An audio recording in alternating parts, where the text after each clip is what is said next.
역사에서 만나는 경제 이야기 쩐설의 김선생 시간입니다. 역사 커뮤니케이터죠. 재원쌤 나오셨습니다. 어서 오세요. 네, 안녕하십니까? 저는 월요일 코너가 네. 너무들 좋은 것 같습니다. 일단 1부에서 네. 우리 김덕진 소장님이 미래를 말씀하시면서 마음 졸이게 하거든요. 아, 나는 어떻게 되느냐, 이제 우리 회사는 어떻게 되는 건가, 그렇죠. 네. 뭐 이러다가 기분 상할 수 있는데 네. 우리 재원쌤이 딱 오셔서 옛날 이야기. 옛날 이야기, 추억 어린 이야기 딱 해주니까 맞아, 예, 그땐 예. 그랬지. 지금이 제일 잘 사는 겁니다. 예, 옛날 이야기 하면 맞아요. 네. 네. 자, 그런데 오늘은 또 우리가 즐겨 마시는 네. 커피이기네요. 예, 예. 그런데 이것도 궁금합니다. 예전에 커피 마시러 갈 때는 무조건 다방. 그렇죠. 근데 그거 이제 싹 사라지고 네. 커피숍, 프랜차이즈 이걸로 바뀌었단 말이에요. 전국적으로 다방은 언제 퍼지기 시작한 건가요? 1920년대부터 아마 다방은 서울 시내 중심으로 일단 먼저 퍼지기는 합니다. 근데 이 좀 특이해요. 예. 이게 다방이면 차를 팔아야 됩니다만 예. 저희는 커피를 팝니다. 그렇죠. 예. 근데 이게 한국의 좀 특징입니다. 이게 동아시아만 놓고 보더라도 그 뭐 중국을 놀러 가거나 아니면 대만을 가거나 아니면 일본을 가게 되면 그 커피를 파는 데가 있고요. 예. 차를 파는 데들도 많아요. 맞아요. 근데 한국은 압도적으로 차보다는 커피죠. 커피를 많이 예. 마십니다. 근데 그게 또 그것도 이유가 있는 것 같아요. 일단 불교 문화가 어느 정도 이렇게 퍼져 나가는 지역에서는 차 문화가 같이 나가거든요. 네. 근데 고려 시대 때까지는 그래서 이 한반도 땅에 있었던 분들도 일상 다반사 이런 표현이 있을 정도로 그 차를 마시기는 합니다. 근데 이제 조선 시대 넘어오면서부터 이제 불교 문화를 억압하기 시작하고 그러면서 이제 16세기 들어가면서 또 성리학이 더욱더 불교를 억압하고 이 과정에서 차라고 하는 게 사치품이 돼버려요. 네. 그리고 그 생각을 해보면 조선은 늘 쌀이 부족하거든요. 예. 그런데 차를 키우려면 수많은 농지가 차밭이 돼야 돼요. 아, 그렇네요. 네. 그러다 보니까 그걸 좀 억제를 하게 되고 예. 그래서 이것도 생각해 보면 정말 조금 어떻게 보면 좀 특이한 거기도 한데 한국은 전통적으로 음료 문화가 딱히 없어요. 그런가요? 전통 음료 하면 떠오르는 거 있어요? 없네요, 진짜.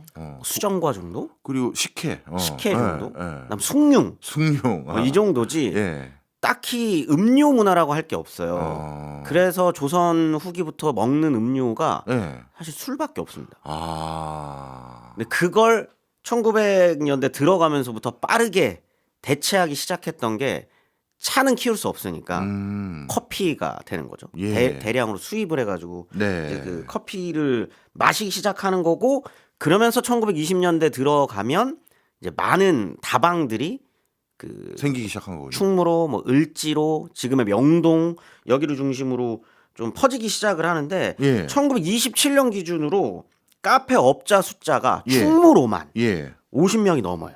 아니, 이렇게 충무로에 이렇게 많나요? 이때는 일제 강점기였다 보니까 여기에 예. 일본 사람들이 많이 살았고 여기가 이제 성업이 있었던 거죠. 네, 네. 그런데 경제적인 여건이나 전체적인 이런 걸로 따졌을 때도 이거는 진짜 말도 안 되는 겁니다. 한 동네에 다방이 50개가 넘게 몰려 있는 거예요. 지금도 드물 텐데. 네. 예. 그러니까 굉장히 빠르게 좀 퍼져 나갔었던 것 같은데 예. 이때에 흥미로운 두 가지 이미지가 좀 겹칩니다. 아, 뭔가요? 하나는 그 이제 식민지 조선인들 중에 지식인들이라고 부르는 사람들 이때는 이제 그들을 룸펜 프롤레타리아 이렇게 불렀지 않겠습니까? 예. 이제 그들이 커피를 마시면서 근대를 향유하는 거죠. 아. 근대를 향유하면서도 한편으로는 우리의 현실, 식민지 조선의 현실을 한탄하고 거기에 또 그 지식인들 모여가지고 여기서 지식인이라고 하는 사람들이 좀 대부분은 거의 다 시를 쓰거나 예. 아니면 소설을 쓰거나 뭐 이런 사람들이 모여가지고 커피 마시면서 식민지 지식인으로서의 어떤 현실을 한탄하고 예. 이런 공간으로 모던 보이의 어떤 상징가드 같은 공간 예. 이런 게 하나 입혀지고요. 그 대표적인 사례 중에 하나가 이제 시인이자 소설가였었던 이상, 예. 이 제비라는 예. 다방을 만들기도 했잖아요.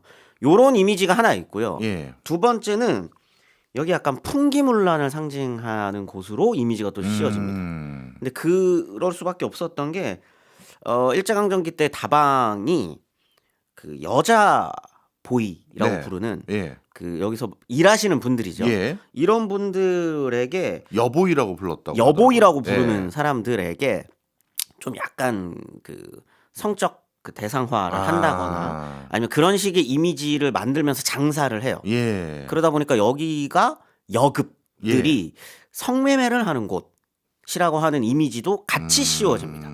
어떻게 보면 좀 더 고객을 유치하기 위해서 좀 자극적인 마케팅 한 거네요. 마케팅도 마케팅이고 실제로 그런 사건들이 너무 많았기 때문에 실제로도요. 그때의 신문 기사들을 보면 다방이라고 쳐서 검색을 해보시면 네. 30년대의 다방의 이미지가 굉장히 좋지 않아요. 아. 그래서 요 두 이미지가 조금 섞여 있다가 예. 1930년대가 되면 이제 대공황으로 들어가지 않겠습니까? 예. 대공황 시절이 되면은 원래 거의 대부분은 브라질 커피를 사다가 먹었었는데 예. 브라질에서 커피 가격이 폭락을 하게 되면서 수출이 원활하지 않게 되는 거죠. 예. 그러면서 정말 또 특이한 게 커피를 못 마시게 되잖아요. 예.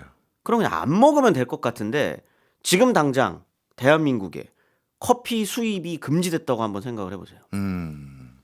그럼 뭐 마시지 진짜? 예. 마실 수 있는 게 없잖아요. 그럼 네. 커피를 만들기 시작합니다. 한국에서요? 근데 그게 첫 번째로 시도하는 건 일단 커피 나무를 심어봐요. 예. 안 나죠, 당연히. 안 나죠. 예. 적도에서 나는 건데 안 나는데 예. 그러면 대체할 거를 찾는데 그것 중에 하나가 설마 보리차입니까? 치커리입니다. 치커리. 치커리. 근데 이거는 그 나폴레옹 시절에 예. 프랑스도 한번 해봤던 거예요. 치커리를 볶아서 예. 우려내면 정말 비슷하게 커피 맛이 난답니다. 저도 이제 해본 적은 없어서 뭐 궁금하신 분들이 치커리 사서 한번 볶아서 내려보시면 될 것 같아요. 예. 근데 그 맛이랑 향이 좀 비슷하대요. 그래서 음. 이런 걸로 좀 치커리를 재배해가지고 대체하려고 하는 모습들을 보입니다만 안 되죠. 이게 진짜 커피에 중독되어 있는 사람들에게 치커리를 대체해가지고 마시라 그러면 안 마시죠. 안 마시게 예. 되는 거죠. 하지만 1940년대 들어가면 그럴 수밖에 없게 됩니다. 왜냐하면 태평양 전쟁이 벌어지게 되고 그 과정에서 그 수입이 커피 어려워지니까. 수입이 어려워지다 보니까 어쩔 수 없이 1941년부터 45년까지는 네. 커피를 마실 수 없게 됩니다. 그러면 자연스럽게 비즈니스들을 하는 사람들 입장에서는요. 네. 야, 우리나라 사람들 얼마나 커피 좋아했어. 이거 어떻게든 우리가 커피 나무를 네. 비닐하우스든 뭐든 한번 심어서 공급해 보자. 이러면 네. 떼돈 벌겠는데 네. 이런 시도 있었을 것 같은데요. 합니다. 하죠. 합니다. 그럼요. 41년에 이제 금지되자마자 국산 커피 제조해야 된다. 예. 여기서 이때 이제 국산 커피는 이제 아쉽게도 일제강점기니까 일본이었겠죠. 예. 일본에서 커피를 막 여러 가지 회사들을 만들어요. 뭐 동아 커피 유한회사, 한남 식품공업회사 막 이러면서 한남 이것도 정말 특이한 건데 함경도랑 황해도에 제주도도 아니고요. 이런 데 한번 해봐요. 예. 안 되죠. 안 됩니다. 그래서 다 실패를 하게 되고 그냥 강제로 커피를 파는 그 공간들이 다 폐업을 합니다. 예. 강제로 문을 닫게 만드는 거죠. 네. 더 이상 커피를 먹지 마. 이거는 영미 제국주의의 어떤 그런 상징과도 같은 음료야. 먹지 마. 이때 그냥 커피만 그 금지된 게 아니라 그 클래식도 못 들어요. 네. 그 정도로 이제 문화 전반을 통제를 하게 되니까 커피 문화도 통제를 하게 되는 거죠. 예. 그래서 커피 문화의 맥이 1941년부터 45년까지는 완벽하게 끊깁니다. 그럼 45년 이후부터는 이제 미군 부대가 주둔하는 상황이 되니 그렇죠. 그게 유일하게 커피를 얻는 경로가 되나요? 요거는 이제 이때부터는 불법 커피 시대로 이제 불법 커피. 들어가게 되는 건데 어쨌든 45년에 해방이 됐지만 커피는 비쌉니다. 예. 수입을 해야 되니까. 예. 그러면은 싼 가격, 조금이라도 싼 가격에 커피를 먹을 수 있는 유일한 방법은 미군 PX에서 먹는 커피를 밀반입을 하는 거예요. 좋게 말씀하셨네. 먹는이라고. 빼돌린 거잖아요. 네. 밀반입하는 겁니다. 그렇죠. 불법입니다. 예. 불법이에요. 근데 그것도 어떻게 불법이냐? 시레이션이라고 혹시 기억하시는 분들 예. 있으실 텐데 미군들이 그 완제품으로 먹는 그 보급품을 시레이션이라고 부르잖아요. 예. 거기 안에 믹스 커피가 아니죠. 동결 건조 커피입니다. 인스턴트 커피. 인스턴트 커피가 하나 들어가 있어요. 예. 그것만 따로 빼돌리는 업자들이 생기는 거죠. 시레이션 안에 들어있는 이 동결건조 커피만 인스턴트 커피만 빼돌리는 업자들이 있었고 요거를 빼돌려서 다방에다가 납품하면서 이제 커피를 먹기 시작을 하는 거예요. 근데 네. 이것도 비쌉니다. 이것도 비싸요. 근데 이때 당시에 한국 사람들한테 커피가 일단 41년부터 45년까지는 맥락이 아예 끊겨버렸잖아요. 예. 근데 다시 들어오면서부터 커피라고 하는 음료에 입혀지는 이미지가 조금 새롭게 만들어지기 시작해요. 그게 뭐냐면 미국의 음료입니다. 아, 미국의 음료.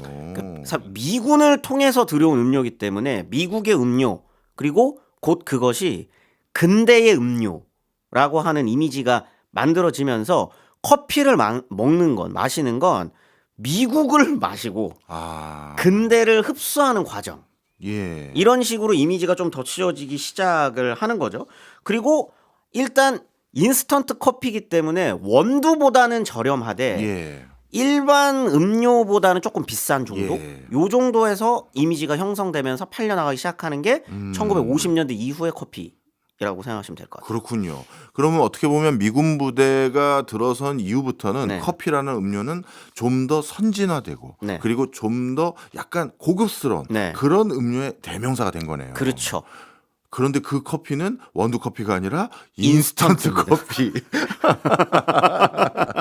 자, 이런 정도면 또 우리나라 내부에서 또 야, 이거 인스턴트 커피 우리가 직접 만들어서 팔아보자 이런 시도도 꽤 있을 것 같고 네. 아니면 제대로 이거 빼돌려서 크게 유통해보자 이런 시도도 많았을 것 같은데 네. 자, 하나하나씩 좀 알아보게 될 것 같은데 그러면 이 뒤부터는 커피라는 음료는 어떻게 보면 모든 사람들의 선망의 대상이 된 겁니까? 그렇죠. 일단 근대 음료라고 하는 이미지가 이제 만들어진 건데 이제 말씀해 주신 것처럼 이상하거든요. 예.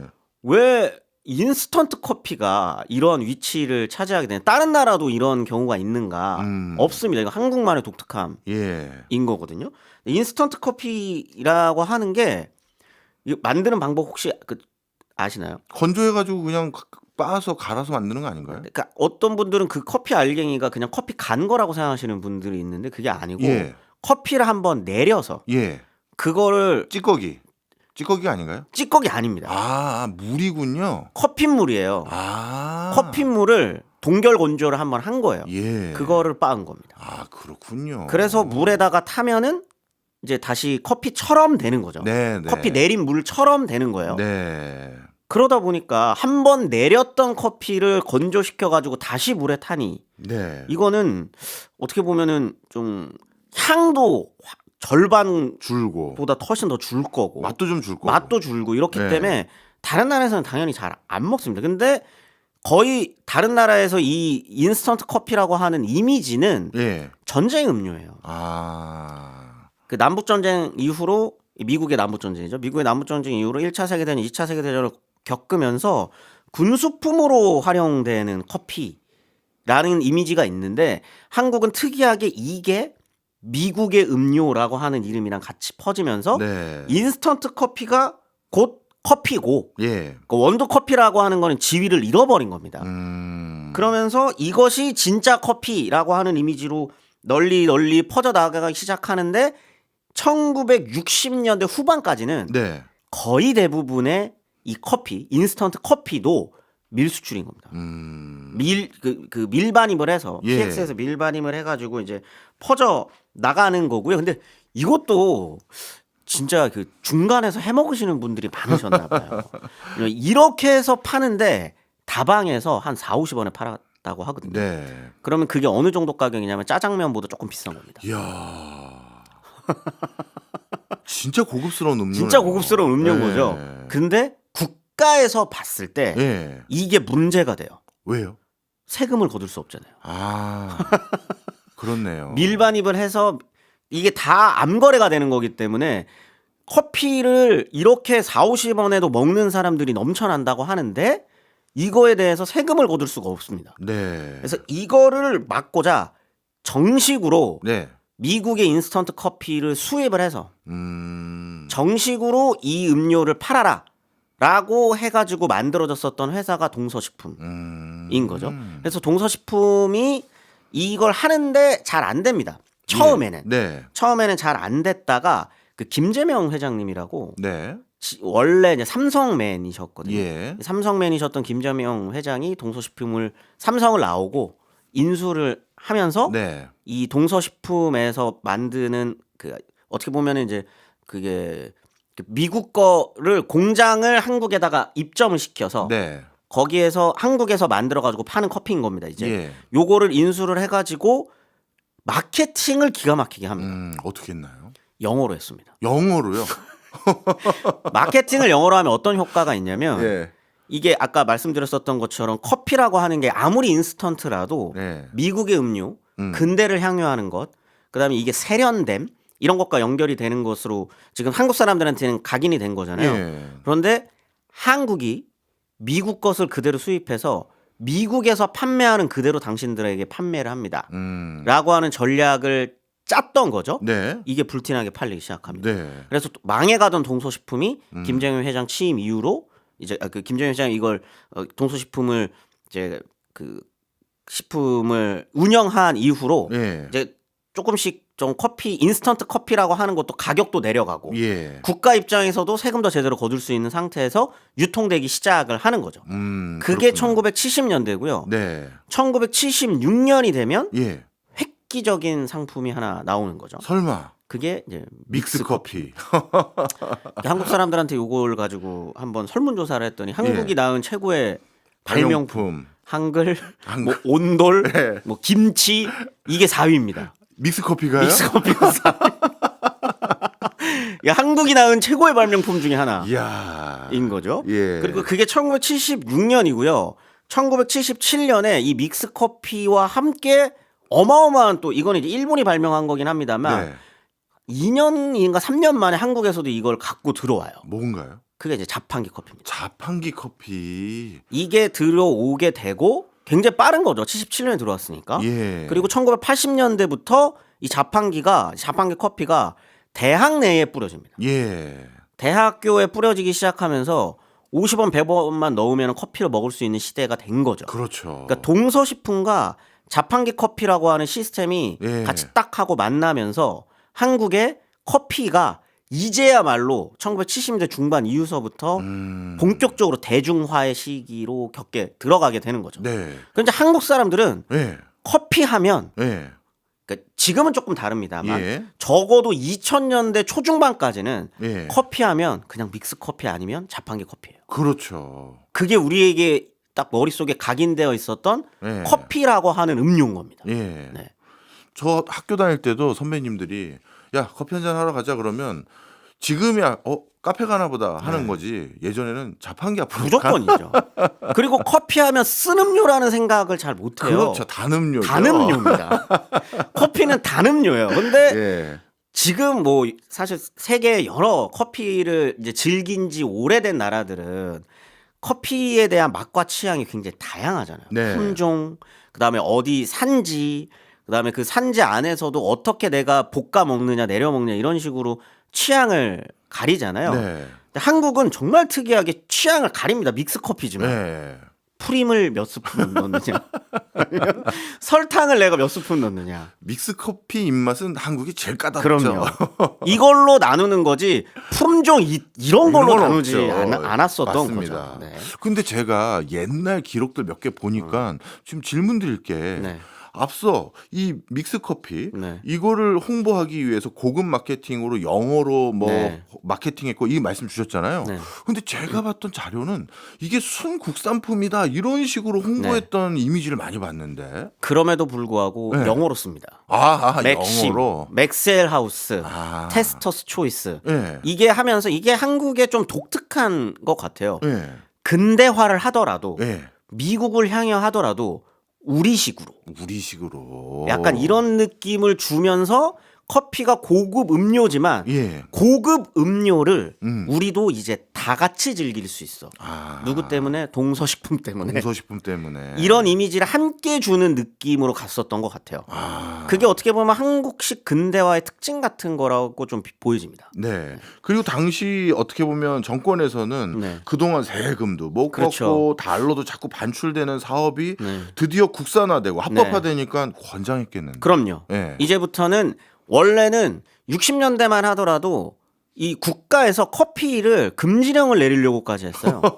왜냐하면 이건 곧 사치품이고 예. 세금도 못 걷는 약간 악마의 음료 같은 느낌이에요. 아. 그래서 커피 먹으면 나라 망한다라는 슬로건까지 있었을 정도로 이야. 막으려고 했는데 이거를 국산화에 성공을 하게 되고 예. 물론 처음부터 OEM이었지만 예. 국산화에 성공하게 되고 이게 동서식품에서 제대로 세금 거둘 수 있는 커피 생산을 이제 완료를 하다 보니까 이때부터는 굳이 이걸 막을 필요가 없게 되고 뭐 즐기는 거 어때?라고 하면서 이제 나라에서도 커피 마시는 거에 대해서는 별로 이제 터치를 안 하게 됐었던 거죠. 네. 그러면 쭉 말씀을 듣고 보니까요. 초창기부터 이 우리나라의 믹스 커피, 네. 인스턴트 커피를 견인해 왔고 성장시켰던 회사가 동서식품인데 맞습니다. 이 회사가 이렇게 시장을 완전히 독점적으로 지배하고 있으면 다른 회사들도 야, 저 시장 우리도 뛰어들자 이런 노력이 있었을 것 같아요. 다 망합니다. 아, 뭐 그래요? 망했다고 볼 수는 없죠. 지금도 나오는 회사들이니까요.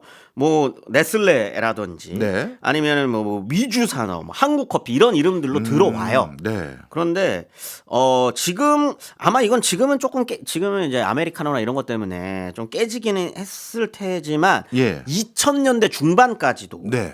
맥심의 점유율이 85%였습니다. 그러면 이거는 독점인 거죠. 독점이죠. 네, 네, 독점입니다. 독점이라고 봐야 되는 네. 거죠. 그 정도로 동서식품의 커피 점유는 확고했다. 네. 네. 이게 근데 이 동서식품이 머리를 정말 잘 써요. 어떻게 해요? 지금 사실 뭐 스타벅스라든지 아니면 다양한 커피 회사들 그다음에 이제 입맛도 좀 높아졌고 막 이러면서 이게 지위가 줄어들 것처럼 비춰지잖아요. 예. 그런데 그렇지 않습니다. 동서식품이 처음에 성공하게 된 계기가 예. 이 맥스웰 하우스 거를 갖고 와서 예. 여기서 우리가 찍어내는 걸로 성공을 했잖아요. 예. 그런데 그 좀 스타벅스가 좀 인기가 많아지는 것 같네. 그러면 스타벅스의 완제품을 누군가는 팔아야 돼요. 그렇죠. 그걸 지금 동서식품이 하고 있습니다. 그러니까 본인들의 대체 시장마저도 동서식품이 가져가면 되는 거죠. 지금 뭐 편의점이나 마트에서 팔고 있는 스타벅스 예, 커피 있죠. 있잖아요. 예. 그거 동서식품에서 하는 거라고 하더라고요. 오늘 그런 식으로 알았습니다. 이겨내는 거죠. 예. 어찌 보면 노련한 사업가가 시대적 흐름과 맥락을 잘 그럼요. 읽어가면서 네. 그 변화에 맞춰서 네. 또 성장시켜 왔던 그 흐름이 네. 우리나라 커피 시장 안에 이렇게 녹여져 있었네요. 네. 오늘 너무 재밌었습니다. 우리나라 네. 국민 음료가 됐던 그렇죠. 커피에 이런 숨은 의미가 있었는지 몰랐습니다. IMF 외환위기 때도 오히려 그런 믹스 커피는 더 잘 팔렸겠네. 잘 팔렸습니다. 네. 그리고 스타벅스가 처음에 들어왔을 때 1999년이었거든요. 예. 사람들 아메리카노 안 먹었어요. 아메리카노가 그 다른 음료보다 시장 점유율을 높이기 시작했던 거 한 15년? 그 정도밖에 안 됐어요. 그러면 스타벅스가 주력 판매는 뭐였냐? 네. 카라멜 마키아토랑 조금 달달한 음료였습니다. 네네네. 왜냐면 우리가 그거에 익숙해지니까. 익숙해 있고 혓바닥이 쩔어 있었기 때문에 아메리카노를 먹기 시작한 지 얼마 안 됐다는 거. 그거는 한국 커피의 소비의 역사가 안에 깔려 있다라는 거죠. 알겠습니다. 숨겨진 커피의 우리의 역사 제대로 배웠네요. 지금까지 재원쌤이었습니다. 고맙습니다. 네, 감사합니다.